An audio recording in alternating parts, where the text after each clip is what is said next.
বানরের উৎপাতে অতিষ্ঠ উত্তর চরিলাম নেতাজি কলোনি এলাকার মানুষ। বানরের যন্ত্রণায় অতিষ্ঠ উত্তর চরিলাম গ্রাম পঞ্চায়েতের নেতাজি কলোনি এলাকার বাসিন্দারা।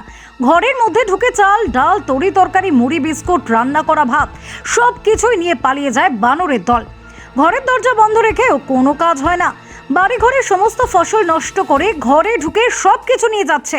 রান্না করা ভাতের হাঁড়ি ঘর থেকে নিয়ে গাছের ওপর বসে বসে খাচ্ছে। একসঙ্গে 100 থেকে 200টি বানর ঘরে টিনের ছাউনির ওপর দাঁড়িয়ে দাঁড়িয়ে লাফাচ্ছে, যার কারণে অনেকের ঘরে টিনের ছাউনি পর্যন্ত ভেঙে গিয়েছে। বন দপ্তরকে জানিয়েও মিলছে না সুরাহা। অভিযোগ গ্রামবাসীদের, বনের গাছপালা কেটে ফেলেছে বনদস্যুরা, যার ফলে বনের সব পশু পাখি লোকালয়ে এসে হামলা চালাচ্ছে। বাড়ি ঘরে ছোট শিশুদের রাখা দেয়, কাউকে একা রাখা যাচ্ছে না, কেউ না কেউ শিশুদের পাশে থাকতে হচ্ছে। এমন উপদ্রব শুরু করেছে বানরের দল যে নাজেহাল উত্তর চরিলাম গ্রাম পঞ্চায়েতের বাসিন্দারা। বানরের উৎপাত থেকে রক্ষা পেতে এখন বন দপ্তরের সাহায্য চাইছে গ্রামের মানুষ।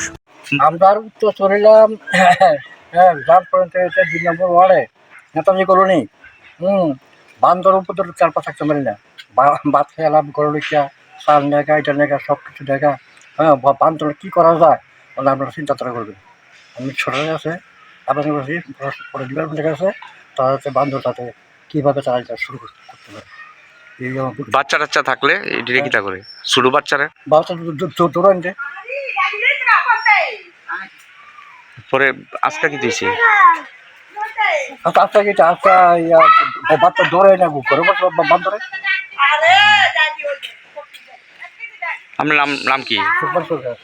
Bureau report, SD news media, Tripura.